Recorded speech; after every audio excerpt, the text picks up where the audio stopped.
Hi, this is Tyler McCombs, level designer on Chaos Kart. I'm going to walk you through my process for designing the first track for the game. It's this castle track, and let's get into it. So first thing I usually do is create a level design document, just because it's a lot easier to change text and think through the process there than it is even with like a sketch. Some people might do it differently, but this is the way I do it. So I start out my level design documents with a cheat sheet. This is good for me to have like important metrics, in this case like the cart size, so I can keep that in mind as I'm designing. I also include specific features to that level, such as environmental hazards. This one's kind of pared down because we're still working out main character abilities and other interactable objects, but as we develop those I will build on this and change and improve this. This is a living document. The next thing I do is figure out the objectives of the level, including the theme. So in this case we're going for a medieval castle town.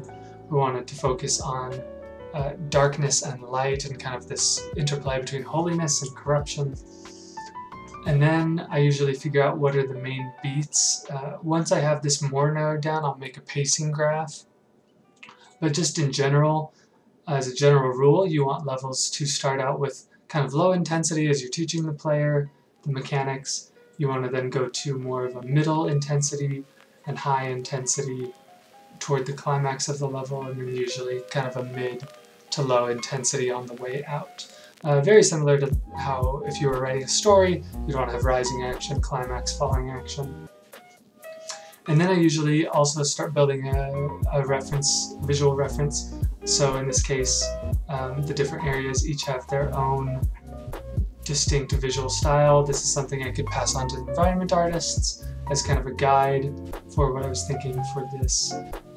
And then I go into, once I've figured out kind of these main beats and kind of the visual style of the level, I'll then hop into Illustrator. So normally I would actually start just on pen and paper, or in a program like Procreate, something where I could sketch really quickly. In this case, I decided to jump straight into Illustrator because I wanted the Bezier curves that Illustrator has with the pen tool.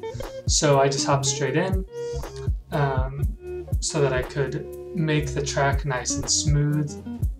And then you can see I'm just using basic black rectangles to lay out a rough idea of where buildings are going to be. This is, because I'm doing this in Illustrator, this is something I can actually bring straight into Maya because they have ways to import. Blender has a similar thing. You can just import it straight in and extrude these curves into a 3D object. So in this stage I'm thinking a lot about, in the sketching and actually like 2D layout stage, I'm thinking a lot about where are my sight lines, what is the player going to see when the player, in this case because I'm doing a racing track, I'm thinking about you know, straightaways as well as where are my turns going to be, because I don't want the player to get bored if they're just stuck on a straight road. And you might be able to tell at this point that some of these things aren't working. You can see I'm shortening up this castle section because there were some big long straightaways with kind of nothing going on. So I shortened that up using lower opacity to show where there's interior space. But this is just a really quick, rough thing. You can see I'm also doing a more kind of basic map that I can share with other people, laying down where those environmental hazards are going to be, and just overall prepping this for sharing. So I actually shared this on Twitter with #leveldesign. I shared it with the team and got some good feedback. So one of the main pieces of feedback was going into this courtyard section here in the middle where the statue is, was actually, you were turning a curve and then immediately there was a decision point. So I actually, you'll see in the next iteration, I adjusted that to give the player more time to react, because racing games are all about giving the player enough time to react. I then threw this into Maya just as an image and started creating planes, and so I created curves with the curve tool in Maya. Blender has a similar tool, and then just extruding my plane along those curves to create the basic track. I didn't worry about any buildings at first, but I'm just figuring out, is this a good size for the track? Is it wide enough? And that's something we'll have to revisit once we get multiplayer working in our game. But for now, I went with 16 meters is I think what I went with for the main section of track, just based on some of my own research into racing design. And I am putting down some basic shapes for the castle so that I can get a rough idea of scale, and just at this point I'm just trying to figure out, is this scale good? Is this length of race good? Because judging based on Mario Kart, I decided to go with about a minute of lap time. So that's a minute for each lap, which means each race is between 3 and 4 minutes from start to end. So I'm messing around a lot with just tweaking things here and there to try to get that down to a minute, because at first it was too long. But as you can see, I'm jumping back and forth between Maya and Unreal a lot. So I'm making little changes, playtesting it, making changes, playtesting it, just continuously going through that cycle. And again, I haven't even put down like terrain or even a floor, so if you fall off, you're just falling through space, just because I want to get that track done really, really quickly so that I can see if it works without worrying too much about how it looks. You can see at this point I'm also, now that I'm not in a 2D program, I can now also focus more on the height variation in the track.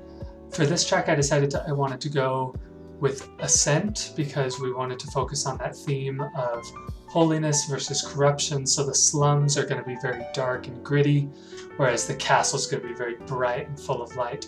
So I decided most of the track would be kind of gradually ascending up to the castle, and then once you get into the castle, you'll have this kind of spiral out through this tower of the castle, back out to get you lower elevation as you exit out into the slums.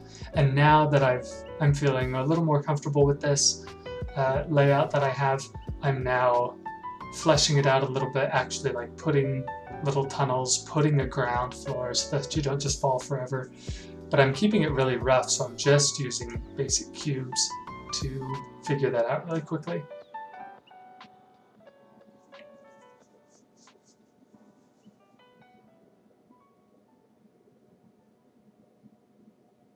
Testing is always really important in level design.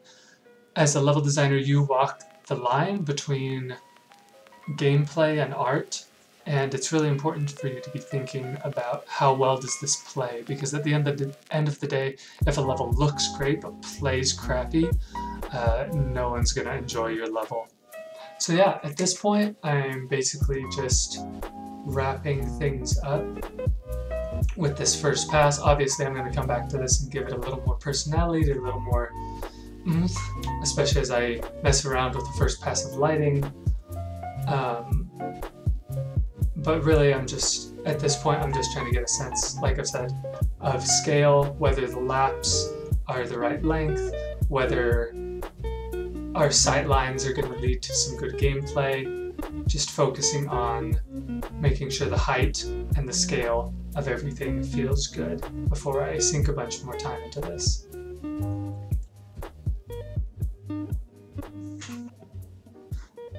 So here's the first lap as it stands right now.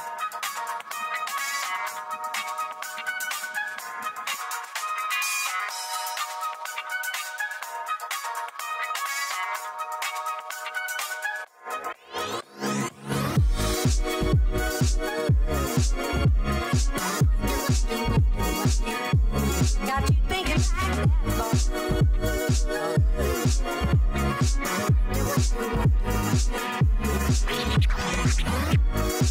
back.